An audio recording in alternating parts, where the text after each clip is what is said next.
হাজিরিন, সর্বপ্রথম যে জিনিস নিয়ে আলোচনা করবো সেটা হচ্ছে হারাম উপার্জন। পর্যায়ক্রমে আমরা হারামের দিকে যাবো, তারপরে সুদ ঘুষের দিকে আমরা চলে যাবো। এই হালাল উপার্জন এটা আসলে বলাটা অত্যন্ত দুষ্কর হয়ে গিয়েছে। বর্তমানে হালাল উপার্জন এটা সোনার হরিণ হয়ে গিয়েছে। মানে এটা কল্পনার অতীত, মানে কল্পনা করা একেবারে দুঃসাধ্য। হালাল উপার্জন বর্তমানে অত্যন্ত একটা চ্যালেঞ্জিং বিষয়। কারণ আপনি যেখানে যাবেন সেখানে ধোঁকাবাজি, প্রতারণা, তারপরে বিভিন্ন চক্র, বিভিন্ন সিন্ডিকেট, বিভিন্ন আজকে আমরা বিভিন্ন চক্রের ফলে আজকে আমরা আমাদের যে ব্যবসা বাণিজ্য, আমাদের যে আপনি যে সেক্টরে চাকরি করেন না কেন, আপনি যথাযথভাবে ডিউটি পালন করতে চাইলেও পাচ্ছেন না বিভিন্ন কারণে। তারপরে তাছাড়া আপনি যে অফিসে চাকরি করেন সেখানে আপনি 8 ঘন্টা হোক, 6 ঘন্টা হোক, 7 ঘন্টা হোক, আপনি এই সময় তো মালিকের কাছে বিক্রি করে দিয়েছেন এই সময়টুকু, কিন্তু যেভাবে কাজ করার কথা আপনি সেভাবে কিন্তু কাজ করছেন না। অথবা আপনি একজন কৃষক, আপনি 9টা থেকে বিকাল 3টা পর্যন্ত আপনি মালিকের কাছে এই সময়টাকে বিক্রি করে দিয়েছেন, কিন্তু দেখা গেছে মালিক না থাকলে আপনি যথাযথভাবে কাজ করছেন না। বা আপনি একটা অফিসে চাকরি করেন, আমরা দেশের চাকরি করি, আমরা যারা আজকে প্রিন্সিপাল হুজুর নেই, এই জন্য আপনি বসে বসে ঘটনাগুলো যথাযথভাবে করবেন না, বাকি দিবেন। আসলে আপনার যে উপার্জন এটা কি পরিপূর্ণ হালাল বলেন তো? আপনি তো এই সময়টাকে বিক্রি করে দিয়েছেন মালিকের কাছে, স্টুডেন্টদের কাছে, তারপর আপনার অফিসের বসের কাছে, তারপর আপনি কামলা আপনার মালিকের কাছে এই সময়টা আপনি বিক্রি করে দিয়েছেন। আপনি যদি এই সময়গুলোকে যদি ফাঁকি দেন তাহলে আপনার ইনকামটা কি হালাল হবে বলেন তো? হবে না। এরকম অনেকে দেখা গেছে অফিসে চাকরি করে ঘন্টার পর ঘন্টা মোবাইলে কথা বলে যাচ্ছে, সুযোগ ফেলে কথা বলে যাচ্ছে। আপনি তো এই সময়টা মালিকের কাছে বিক্রি করে দিয়েছেন। তাই জন্য আমরা যে সেক্টরে চাকরি করি না কেন, আমরা প্রত্যেকে দুর্নীতির ফল আমাদের নিজস্ব জায়গায়। আমি আমার কথাটা রিপিট করছি, আমরা প্রত্যেকে আমাদের স্ব অবস্থানে যে যে সেক্টরে চাকরি করি না কেন, আমরা ওই অবস্থায় প্রত্যেকেই বাস, দুর্নীতিবাজ, ফাঁকিবাজ। কথা ঠিক কিনা? আমরা কেউ আমাদের আসলে চাকরি মানে যে ডিউটি এটা যথাযথভাবে পালন করতে পারছি না। এই জন্য ফেরা হাজিরি আমাদের উচিত আমরা যে যে সেক্টরে চাকরি করি না কেন এই সেক্টরগুলোকে গণিমত মনে করা এবং নিজেকে এটা বলা যে এই সময় তো আমি মালিকের কাছে বিক্রি করে দিয়েছি, অতএব মালিক দেখুক বা না দেখুক, Allah is watching me, Allah is observing me, আল্লাহ আমাকে দেখছেন। মালিক দেখুক বা না দেখুক, আল্লাহ তো আমাকে দেখছেন। বলা যায় কিনা? এই আকীদা, এই বিশ্বাস, এই বিলিফ আমাদেরকে করতে হবে। যদি আমরা করিনি তাহলে আমরা যে যে সেক্টরে চাকরি করি না কেন আমাদের দ্বারা মালিকের অবাধ্যতা কোনো কিছু হবে না। ঠিক কিনা? যে যে সেক্টরে চাকরি করি না। তো আমি বলতেছিলাম হালাল উপার্জন এটা সোনার হরিণ হয়ে গিয়েছে। এটা আসলে খুবই একটা মারাত্মক ইস্যু, খুবই দুষ্প্রাপ্য, দুর্লভ হালাল উপার্জন। কারণ আপনি চাইলে কেন বাঁচতে পারবেন না। বিভিন্ন সিন্ডিকেট, বিভিন্ন চক্রের কারণে একটা জিনিসের দাম রাতের ভিতরে বেড়ে যায়। বলা ঠিক কিনা? একজন মানুষ হালাল উপার্জন চলতে গেলেও সে কেন যদি পারে না, এটা অত্যন্ত একটা চ্যালেঞ্জিং বিষয়, কঠিন একটা বিষয়। যে জন্য আমাদেরকে চেষ্টা করতে হবে। ফেরা হাজিরিন আমাদের কি করতে হবে বলেন? চেষ্টা করতে হবে। যদি আপনি চেষ্টা করেন তারপর আপনি বলতে পারবো আল্লাহ আমি হালাল উপার্জন করার জন্য চেষ্টা করেছি, আল্লাহ ইনকামের মধ্যে যদি কিছু ভেজাল ঢুকে যায় সেটা তো আপনার ইচ্ছা দিন না। রাসূল বলেন কিয়ামতের আগে এশার যাবে না, প্রত্যেকটা মানুষ কোনো না কোনো ভাবে হারামের সাথে লিপ্ত হয়ে যাবে। এই যে আমরা যারা জামা কাপড় পরছি, আমি হয়তো জামা কাপড় মালিক থেকে কিনছি, একজন দোকানদার থেকে, কিন্তু আপনি যদি এটার যদি ব্যাকগ্রাউন্ড খুঁজেন, এই কাপড় কোথা থেকে আসছে, কিভাবে আসছে, যে মালিক ওই মালিক দেখা গেছে ব্যাংক থেকে লোন নিতে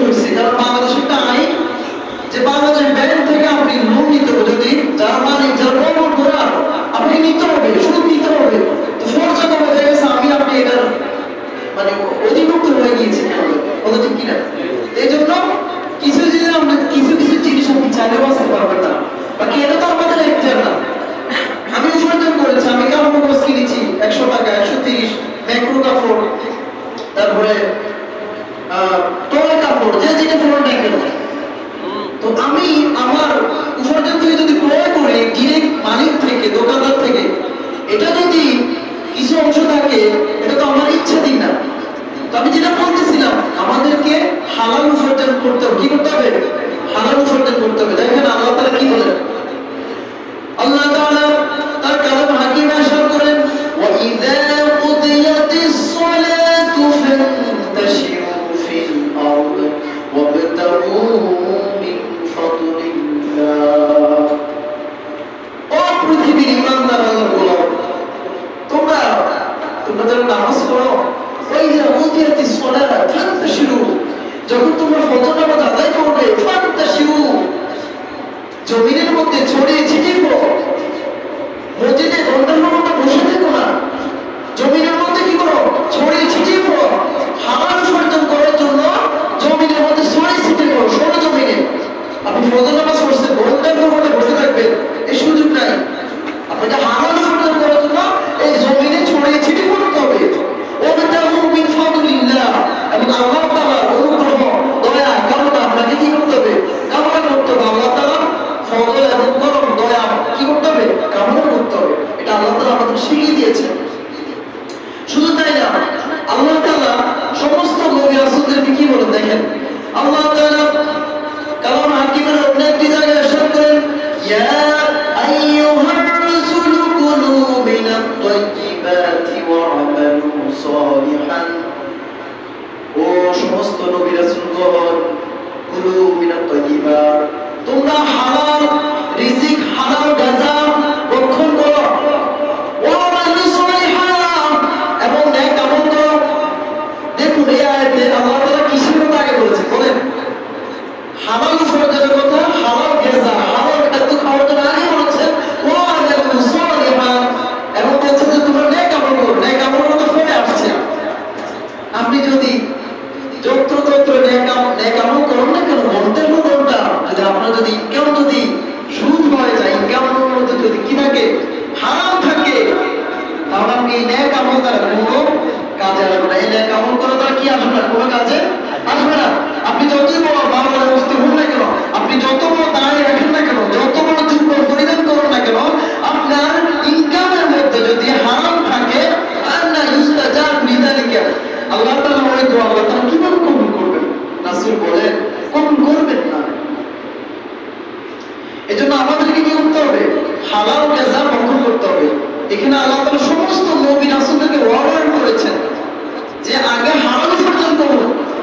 আমরা জানি দাউদ আলাইহিস সালাম কামরের কাজ করেছেন, তারপর নূহ আলাইহিস সালাম কিস্তি যখন বানাচ্ছিলেন, কামরা মানে নাক ছিটকেতে লাগলো, তারা খানে নবীর কিস্তি বানানো, নৌকা বানাবে। তারপরে আপনার আমাদের নবী কি করছেন? ভেড়া বকরি কি করছেন? সামাইছেন বিভিন্ন যে মরুভূমির মধ্যে। দেখা গেছে সমস্ত নবী রাসূল ভেড়া, দুম্বা, ব্যবসা বাণিজ্য করছেন। তো এগুলো একবার নিচে বলা গাছ, আল্লাহ তাআলা ওদের রাসূল নবী রাসূলদেরকে কি এগুলো কি করাইছেন? যে পৃথিবীর ভাষাকে এটা বোঝানোর জন্য যে হালাল ইনকাম যদি রিকশা আপনি যদি চালান, হালাল ইনকাম একবারে আপনি পরে সাম করেন, কোনো সমস্যা নাই। যদি হালাল ইনকাম হয়, এটাই আল্লাহ তাআলার সবচেয়ে বেশি কি দামি। আপনি ছোট্ট একটা ব্যবসা করেন, ছোট্ট ব্যবসা, শুধু রমজান বিক্রি করেন, এতে কোনো শরমের কিছুই নেই। আপনি 10 তলা বিল্ডিংয়ে থাকাচ্ছে, হ্যাঁ ভক্ষণ আছে। যদি একেবারেই আপনার 10 জনের ছেলে আছে, তারা খুবই লাক্সারি করে পোশাক পরে ভালো খাবার ভক্ষণ করে 10 তলা বিল্ডিং থাকুক না, আপনি আপনার ছেলে সন্তানদেরকে ওদের পোশাক পরিধান করবেন না। আপনি তাদের একটু মোটা পোশাক পরিধান করেন, তারা যেভাবে খায় আমাদের কোনো তমিজ নেই, আপনি ওভাবে রান্না বান্না করবেন না, পুরো আসে যায় না। আপনারও দিন চলে যাবে, ওদেরও দিন চলে যাবে, ঠিক কিনা? দিন চলে যাবে, দিন কোনো ভয় থাকে না। টাইম ইজ পাসিং অলওয়েজ, সময় সবসময় অতিবাহিত হতে যাচ্ছে। It never come back to you, এটা কখনো আপনার নিকটে ফিরে আসবে না। এজন্য আপনি সুখে থাকেন, দুঃখে থাকেন, দিনের জায়গাতে কি করে যাচ্ছে, চলে যাচ্ছে, এটা কিন্তু ফিরে আসবে না। সুখে থাকেন, দুঃখে থাকেন, কষ্টে থাকেন, দিন কি বসে আছে কারোর জন্য? যারা 10 তলা বিল্ডিং থাকে বা যারা সবার ঘরে থাকে, দিন কি কারোর জন্য বসে আছে? কারোর জন্য বসে থাকে না। দিন দিনের গতিতে চলে যাচ্ছে, সময় তার আপন গতিতে চলে যাচ্ছে। সময় এমন কৃপণ জিনিস, এমন মাইজার এমন কঠিন হিংসুক জিনিস যে কারোর জন্য কি করে অপেক্ষা করে না। সময়কে যারা কাজে লাগিয়েছে তারা জিরো থেকে হিরো হয়ে গেছে, আর যারা সময়কে কাজে লাগায়নি তারা হিরো থেকে জিরো হয়ে গেছে। কথা ঠিক কিনা? এজন্য আপনি যদি আপনার কাজগুলোকে যদি যথাযথভাবে পালন করেন, ইনশাআল্লাহ আপনি যত টাকা কামান আপনি উপার্জন করেন না কেন, এই টাকার মধ্যে বরকত দিবেন কে বলেন? আল্লাহ। এজন্য আমাদেরকে হালাল উপার্জন করতে হবে। কিয়ামতের দিন নবী করিম সাল্লাল্লাহু আলাইহি ওয়াসাল্লাম ইরশাদ করেন, 4টি প্রশ্নের উত্তর দেওয়া ব্যতীত একজন একটা বনি আদম এক কদম সামনে পায়ে নাড়াতে পারবে না। বলেন সুবহানাল্লাহ। কয়টি প্রশ্ন? 4টি প্রশ্নের উত্তর দেওয়া ব্যতীত, 5টি প্রশ্নের উত্তর দেওয়া ব্যতীত কোন বনি আদম এক কদম পায়ে নাড়াতে পারবে না। তার মধ্যে একটি হচ্ছে যে ও বান্দা, সম্পদ কিভাবে উপার্জন করেছে এবং কিভাবে তুমি কি করছো, ব্যয় করেছো। ওয়াল মালিকি মিন আইনা ইকতাসাবাহু ওয়া ফিমা আনফাকু। ও বান্দা, সম্পদ কিভাবে উপার্জন করেছে এবং কিভাবে খরচ করেছে, আগে হিসাব দিয়ে যাও। জান্নাতে যাবে তো সহজ জিনিস না, জান্নাতে তো সহজ জিনিস না। রাসূল বলে জান্নাত এমন এক কঠিন জিনিস, জান্নাতের চারপাশে দুঃখ কষ্ট, বিভিন্ন কণ্ঠকাকীর্ণ, বিভিন্ন কাঁটা, বিভিন্ন কিছু দ্বারা জান্নাতের চারপাশে বর্ডার দিয়ে রেখেছেন আল্লাহ তাআলা। অতএব এই জান্নাতের ভিতরে আপনাকে দুঃখ কষ্ট, এই কণ্ঠকাকীর্ণ পথ আপনাকে অতিক্রম করতে হবে, আপনাকে পরীক্ষা পাস করতে হবে। জান্নাত এত সহজ জিনিস না। আপনি জান্নাতে যেতে চান, আবার আপনি হারামও খাবেন, হারাম উপার্জনও করবেন, এটা হতেই পারে না, এটা হতেই পারে না। তাছাড়া আপনাদেরকে আরেকটা বলি, হারামে বরকত নাকি বরকত নাই? বলেন বলেন তো, হারামে বরকত আছে কিনা বলেন? কোনো বরকত নাই। হারামে বরকত আছে? জি, বরকত নাই। আর হারামে আচ্ছা কিভাবে দেখবো? দেখুন, একটা কুকুর গোসলের মধ্যে কয়টা বাচ্চা দেবে বলতো? 7টা 8টা অনেকটি দিয়ে দেয়। আর একটা গরু গোসল কয়টা বাছুর জন্ম দেয়? একটা বা 2টা, অনেক সময় একসাথে দুনিয়াতে আসে। আপনি চিন্তা করছেন গরুর মধ্যে আল্লাহ কি বরকত দান করছেন? আপনার এই যে কুকুর এতগুলো প্রোডাকশন দেয়, আপনি কুকুরকে অ্যাভেলেবল দেখতে পান? হ্যাঁ, কুকুর তো আমরা দেখি না, অ্যাভেলেবল কোথায় যায় এগুলো বলেন? অবশ্য বাচ্চা তো অনেকই একসাথে দেয়। বুঝে গেল? কোনো বরকত নাই, হারামে কোনো বরকত নাই। আর হালালের মধ্যে যে একটা মাত্র বাছুর জন্ম দেয়, তারপর কি বরকত বলেন? মানে আমরা এমন খাবার খাই যে মানে মাঝে মধ্যে মানে শর্ট পড়ে যায়, ইন্ডিয়া থেকে মানে গরু আনা লাগে। কথা ঠিক কিনা? মানে হালালের মধ্যে কত বরকত, অসংখ্য এতগুলো জন্ম দেয়, তার মানে এর কোনো অস্তিত্ব দেখা যায় না। তো এই উদাহরণ থেকে কিছুটা বুঝতে পারছেন যে হালালের মধ্যে কি আল্লাহ তাআলা বরকত দান করেন, আর হারামের মধ্যে কোনো কি নাই, কোনো বরকত নাই। কুকুরের অস্তিত্ব আমরা দেখি না, অথচ বছরে এতগুলো কুকুর জন্ম দেয়। অসংখ্য না করে একটা দেখি, প্রত্যেকের পায়ের মধ্যে একটা একটা গরু পাবেন। সুবহানাল্লাহ।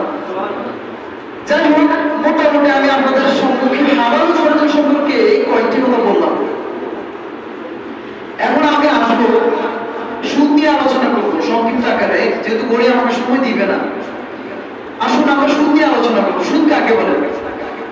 প্রত্যেক ওই ঋণ যে ঋণের মধ্যে মুনাফা বয়ে নিয়ে আসবে সেটাকে বলে সুদ। কুল্লু কারদিন বিমা নাকদুহু বিমা ইয়াসিদুহু, এই কর্জ যে কর্জের মধ্যে মানে অতিরিক্ত কিছু পয়সা আছে। সুদ কাকে বলে এটা আপনারা সবাই জানেন। এটা কি সংজ্ঞা আমি দিব? সোজা কথা, আপনি আমাকে 10 টাকা দিয়েছেন, আপনি বলছেন যে 10 টাকা যখন আমাকে ধার দিয়েছেন, আপনি বললেন যে এই 10 টাকার পরিবর্তে আমাকে আরো 2 টাকা বাড়তি দিতে হবে। এই 2 টাকা কি বলেন? সুদ। এটাকে বলা আরবিতে রিবা। বাংলাতে অনেকে এখন সুদ বলে না, এখন সুদ বলে কেমন কেমন দেখা যায়। কি বলে বলেন তো? ইন্টারেস্ট। ইংলিশে গালি দেয়, ইংলিশে একটু ইংলিশ ছাড়া মানে বাংলাতে হলো তো প্রেস্টিজ নষ্ট হয়ে যাবে, এটা সবাই এখন ইন্টারেস্ট। সুদ খেলা ইন্টারেস্ট, ঠিক আছে? যাই হোক, এখন আমি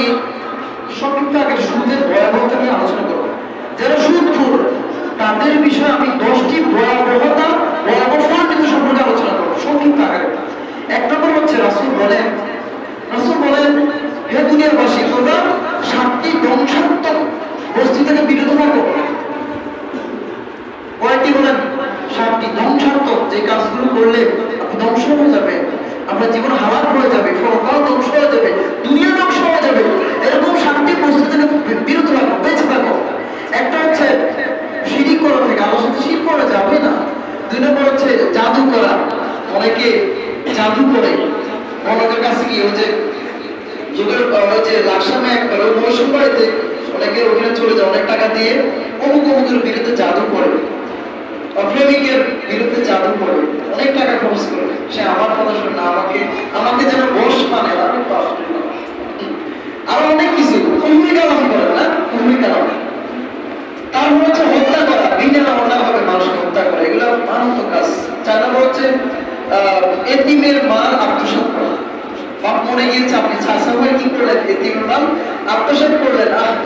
ইন্নামা ইয়াকুলুনা ফি বুতুনিহিম নারা, তারা তো এতিমের সম্পদ খায় এবং তারা তাদের পেটের মধ্যে কি ঢুকায়? আগুন ঢুকায়, আগুন মাখন করে। আল্লাহ তাআলা কোরআন সূরা নিসা কোরআন এটা যে তারা তো সম্পদ খায় না, বরং তারা তাদের পাকস্থলীতে পাকস্থলীদের মধ্যে কি ঢুকায়? আগুন ঢুকায়, আগুন মাখন করে। এজন্য এতিম সম্পদ খাওয়া যাবে না। তারপর হচ্ছে জিহাদ থেকে ফলানকারী ব্যক্তি, জিহাদে গিয়েছে আবার ফলান করছে। 7 নম্বর হচ্ছে কোন সতী নারীকে মানে এটা কি বলে আরবিতে অপবাদ দেওয়া। কি বলে? অপবাদ। কোন সতী নারী, সে তো জিনা করে নাই, আপনি ওই সতী নারীর বিরুদ্ধে অপবাদ লাগিয়ে দিলেন, সে তো ওর সাথে জিনা করছে। খুব খারাপ কাজ এটা। এগুলোরও মারাত্মক অনেক কথা আছে এগুলোকে নিয়ে। তার মধ্যে 7 নম্বর হচ্ছে সুদ। রাসূল বলেছে সুদ খাওয়া থেকে তোমরা বিরত থাকো। এই 7টি ধ্বংসাত্মক কাজ থেকে আমাদের কি করতে হবে? বলেন, বিরত থাকতে হবে। ওটি খুব দ্রুত চলে যাচ্ছে, কেন জানি দিন একবারে ছোট হয়ে গিয়েছে। এজন্য শুনে বলেন করবো না, আমরা কিছু শোনার জন্য এই দিনের কাজে শুনতে হবে, এগুলোকে বুকে লালন করে এখানে যেতে হবে। শুধু শুনো আওয়াজ শুনলাম আবার চলে গেলাম, এটা হবে না। 2 নম্বর হচ্ছে রাসূল বলেন লানা রাসূলুল্লাহি সাল্লাল্লাহু আলাইহি ওয়াসাল্লাম আকিলুর রিবা ওয়া মুকিলহু ওয়া শাহিদাইহি ওয়া কাতিবাইহি। আল্লাহ রাসূল সাল্লাল্লাহু আলাইহি ওয়াসাল্লাম 4 শ্রেণীর ব্যক্তিকে লানত করেছেন, গজব দিয়েছেন, অভিশংসন দিয়েছেন।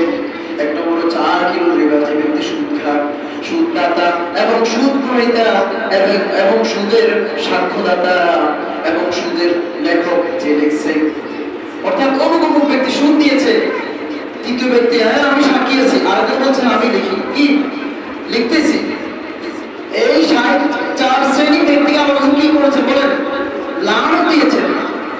এই 7 শ্রেণীর ব্যক্তি সেম ইকুয়াল, একেবারে মানে সমান আপনার শাস্তি ভোগ করবেন। এই জন্য সুদের সাক্ষ্য যাবে না। অনেকে বলেন আমি তো সুদ খাই না, কিন্তু আগে তো আমরা সাক্ষী বানাই দিচ্ছি, হেডেল বানিয়ে দিচ্ছে, আপনি তো কোনো খবর রাখলেন না। এই জন্য এটাও হওয়া যাবে না, লেখাও যাবে না, আপনি সেম শাস্তি ভোগ করবেন।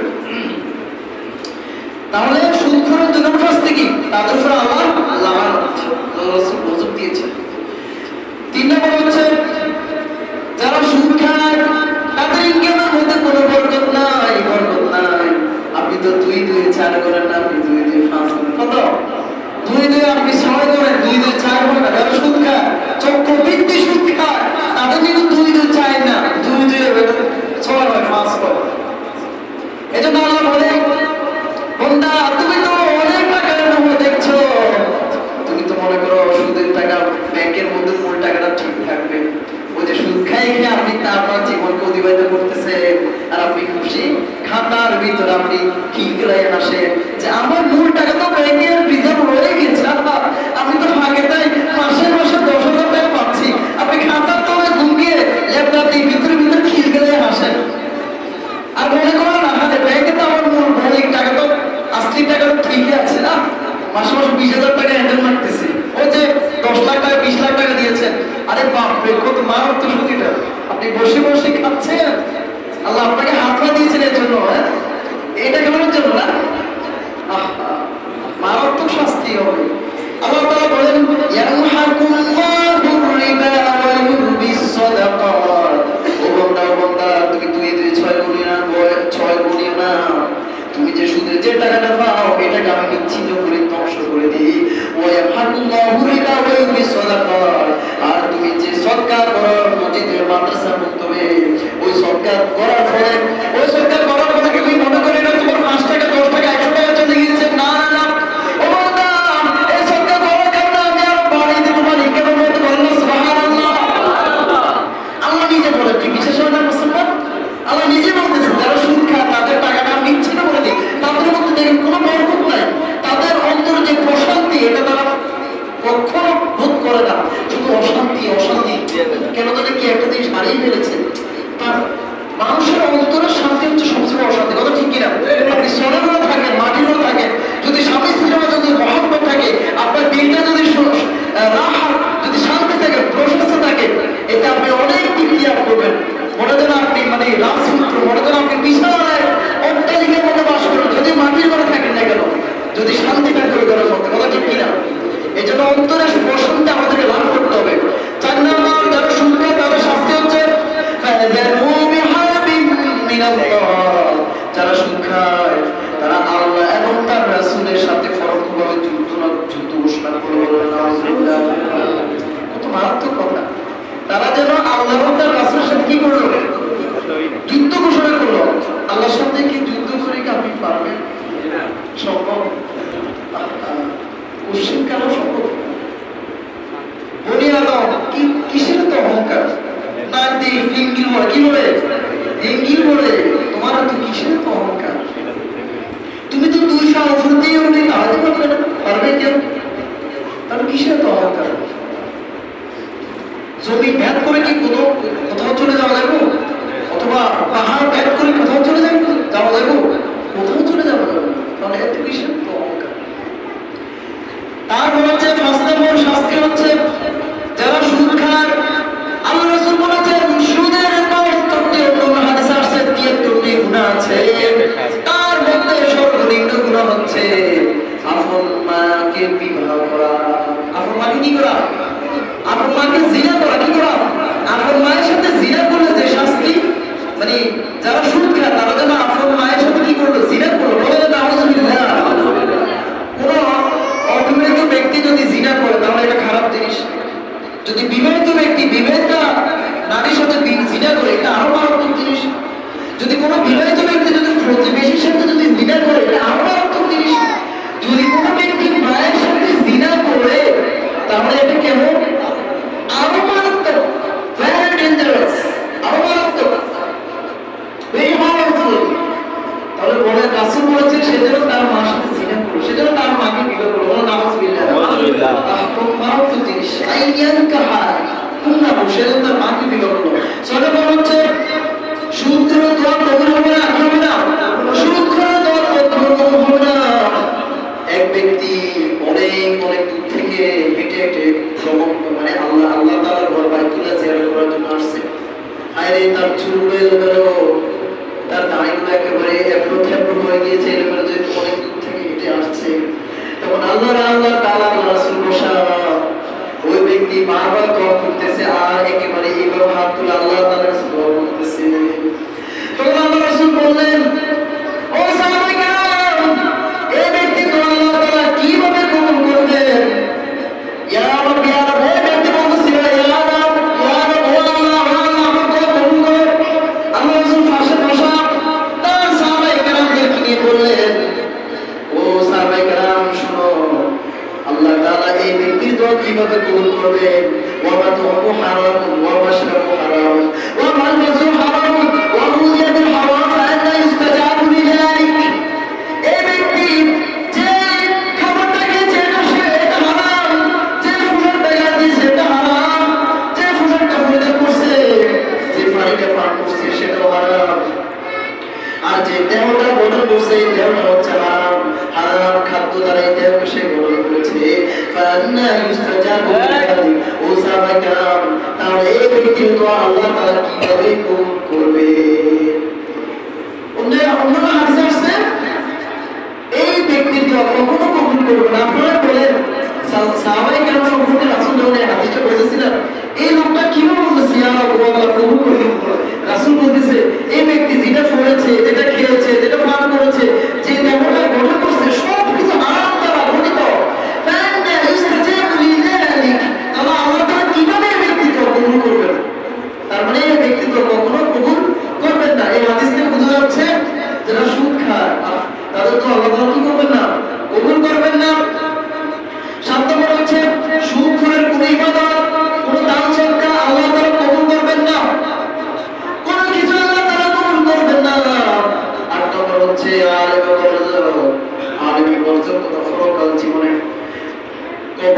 থেকে পরকাল পর্যন্ত এই জীবনকে বলা আলেমে বারসাত।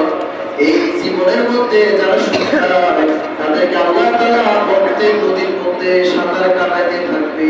অর্থাৎ যারা সুখ তাদের জন্য একটা নদী বানানো হবে। এই নদীটা হবে রক্তের নদী। কিসের নদী? এই রক্তের নদীর মধ্যে তারা সাঁতার কাটতে থাকবে। যখন সাঁতার দিতে দিতে যখন কিনারা চলে আসবে, নদীর কিনারা তীরের মধ্যে যখন চলে আসবে, ফেরেশতারা ফাতর নিয়ে বসে থাকবে। যখনই ওই সুন্দর যখন রক্তের নদীতে সাঁতার কাটতে কাটতে যখন হয়রান হয়ে যাবে, ক্লান্ত শ্রান্ত হয়ে যাবে, যখন কিনারা আসবে, তখন সাথে সাথে ফেরেশতারা তাকে ওই বড় ফাতর দ্বারা মাথার উপরে চুপড়ে করে দিবে। তখন সে দিশারা হয়ে আবার হচ্ছে ওই যে নদীর মাঝখানে চলে যাবে। বলো নাউজুবিল্লাহ। এইভাবে শাস্তি হতে থাকবে, হতে থাকবে। তারপর হচ্ছে অন্যান্য শাস্তি হচ্ছে কিয়ামতের দিন হাসরের ময়দানে কিছু কিছু ব্যক্তি হাসর বসর হবে, তাদের ফেটগুলো হবে ঘরের মতো। কিসের মতো? ঘরের মতো। একেবারে ঘর যাবে অনেক বড়, সত্তরের ফেটগুলো হবে অনেক বড়। তখন লোকরা জিজ্ঞেস করবে তখন রাসূল বলবে এরা হচ্ছে তারাই যারা দুনিয়াতে সুদ খেয়েছে, এই জন্য তাদের ফ্যাটগুলো এইভাবে ঘরের মতো রূপ ধারণ করেছে। বলুন নাউজুবিল্লাহ। আর এত বড় ফ্যাটের মধ্যে সাপ থাকে, কি বলেন? সাপগুলো দেখে যাবে, ওই সাপগুলো তাকে দংশন করতে থাকবে। ওই সাপগুলো হচ্ছে মূলত ধন সম্পদ। এই ধন সম্পদগুলো, এই ধন সম্পদগুলো, সুদের টাকাগুলো সেদিন আল্লাহ তাআলা একেবারে সাপ করবেন। বলেন নাউজুবিল্লাহ। কত মারাত্মক শাস্তি দেখেন। সবাই বলবে এই লোকটা কারা, মানে তখন সবাই চিনি ফেলবে এই লোকটা হচ্ছে সুদখোর। তারপর হচ্ছে 10 নম্বর হচ্ছে সুদখোরকে কবরের মধ্যে পাগল করে উঠানো হবে, অথবা হাসরের ময়দানে পাগল করে উঠানো হবে। কি করে বলেন? পাগল করে উঠানো হবে। আল্লাহ তাআলা বলেন আল্লাযীনা ইয়াকুলুনা রিবা ওয়া লা ইয়াকুলুনা ইল্লা কামা ইয়াকুলু আল্লাযীনা ইয়াতাফাক্কারু শাইতান মিনাল মাস। শয়তান যেভাবে মানুষকে জিন ধরে, শয়তান ধরে যে বসে পাগল হয়ে যায়, দিশাহারা হয়ে যায়, ঠিক এইভাবে আল্লাহ তাআলা তাদেরকে দিশাহারা করে কবর থেকে অথবা হাসর বসর করবে। নাউজুবিল্লাহ। তাহলে বুঝা যাচ্ছে সুদখোরের কোনো উপায় নাই। সবচেয়ে বড় কথা হচ্ছে এটা হচ্ছে বিভিন্ন ধরনের শাস্তি। সবচেয়ে বড় কথা হচ্ছে এই সুদখোর যখন মারা যাবে, তার চেহারাটা বিকৃত হয়ে যাবে। তার চেহারা কি হয়ে যাবে বলেন? বিকৃত হয়ে যাবে। দেখুন তার চেহারা যখন নূর থাকবে না, বানার মতো হয়ে যাবে। তো আসলে কবর শাস্তি, মৃত্যুকালীন শাস্তি, কবর শাস্তি, হাসর মিজান ফুলসিরাতের শাস্তি, বলেন তার চেয়ে আর কি হতে পারে বলেন? এই জন্য ফেরা হাজির আমাদের যাদের সাধ্য আছে আমরা নিজ হাতে কামাই করবো। রাসূল বলেছেন যে তলাবু কাজবুল হালালি ফারিদাতুন বা'দাল ফারিদা, যে ফরজ নামাজ আদায় করার পর আপনার উপর যে কাজটা ফরজ সেটা হচ্ছে মানে কি হালাল উপার্জন করা। কি করা? ফরজ নামাজ আদায় করার পর আপনার উপর যে কাজটা ফরজ সেটা হচ্ছে হালাল উপার্জন। কি? হালাল উপার্জন। একজন সুদখোর সে যত টাকা মসজিদ দান করুন না কেন, দান সদকা করবেন না, এটা আল্লাহ তাআলা কবুল করবেন না। কোরআনে আছে যেভাবে পবিত্রতা অর্জন করা, ওসব যেভাবে নামাজ হয়, নামাজ হয় ঠিক অবৈধ সম্পদ আপনি যতই দান করুন না কেন আল্লাহ তাআলা এটা কবুল করবেন না। এটা কিন্তু হাদিসে বলা। এই হাদিসগুলো বলতে গেলে সময় খুবই থাকবে না, এমনি তো সময় নেই। তাছাড়া এখন আলোচনা করবো যারা ঘুষ খায়। আসলে ঘুষ এটা অত্যন্ত ঘৃণিত বিষয়। এখন আমাদের সমাজ এত ডেঞ্জারাস হয়ে গিয়েছে, ঘুষ ছাড়া আমাদের অফিসের একটা ফাইল এটা স্থানান্তরিত হয় না। কি ছাড়া? ঘুষ ছাড়া এই ফাইলটা 3 দিন 4 দিন 5 দিন পড়ে থাকবে। যদি আপনি একটু টেবিলের নিচে মাশাআল্লাহ একটু হাম্বল ডিসপ্লে দিতে পারেন, একটু আপনি ডিসপ্লে দিতে পারেন, তাহলে ফাইলের কাজ সাধারণত হয়ে যাবে। আপনি বসে যাচ্ছে একটু ঘুরে ফিরে করে আসেন, প্রথমে স্যার আমার তো এই সাবজেক্ট লাগবে বা এটা লাগবে না, এটা হবে না। 3 দিন পরে আসেন, ফগর থেকে একটা টোকন ধরাই দিয়েছেন, মাশাআল্লাহ একটা হাম্বল ডিসপ্লে দিয়ে দিয়েছেন। আচ্ছা ঠিক আছে তুমি ঘুরে ফিরে করে আসো, যাও চাটা গিয়ে আসো। আরে বাপরে 3 দিনের কাজ মিনিটের মধ্যে হয়ে গেছে। ঘুষ ছাড়া আসলে মারাত্মক অবস্থা। এখন ঘুষকে ঘুষ বলে না, আপনারা জানেন এখন ঘুষকে কেউ ঘুষ বলে না। কি বলে জানেন না? আদি বলে তো মানে যাবে, এটা আবিষ্কার বকশিশ বলে। কি বলে? বকশিশ। এটা কিন্তু ফার্সি শব্দ, বাংলা বলে কোনো শব্দ নেই। আমাদের বাংলা ভাষা তো মিশ্র ভাষা, সম্পর্ক আমাদেরকে বলা হয়।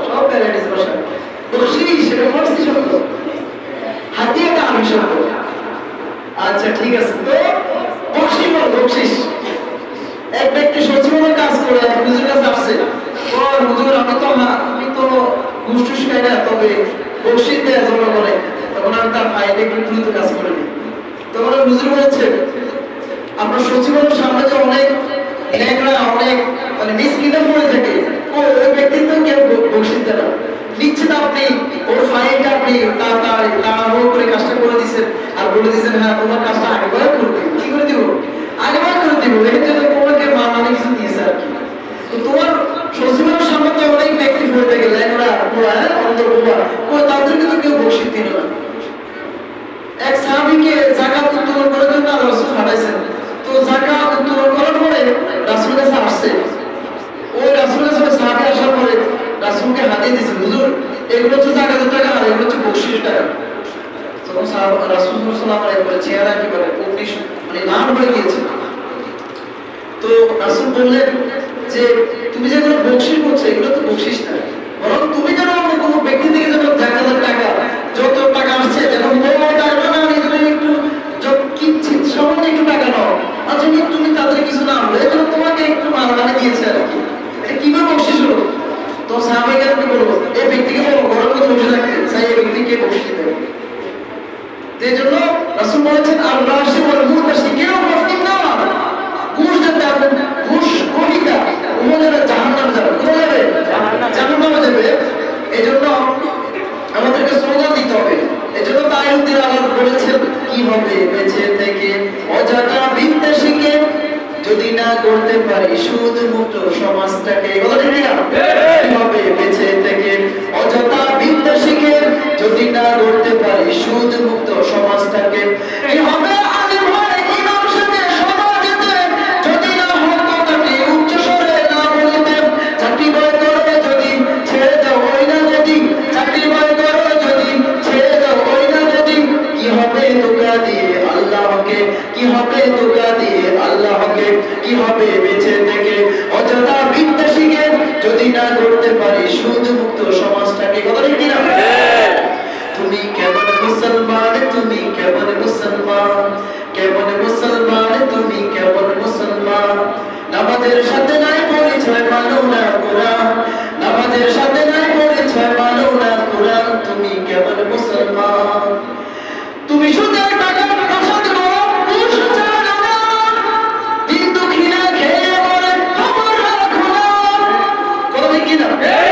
তুমি সুদের টাকা প্রসাদ করো ঘুষ ছাড়ো না, দিন দুঃখীরা খেয়ে মরে খবর রাখো না, তুমি ঘুষ খেয়ে বিচার করো সাজিয়া প্রদান। কথা ঠিক কিনা?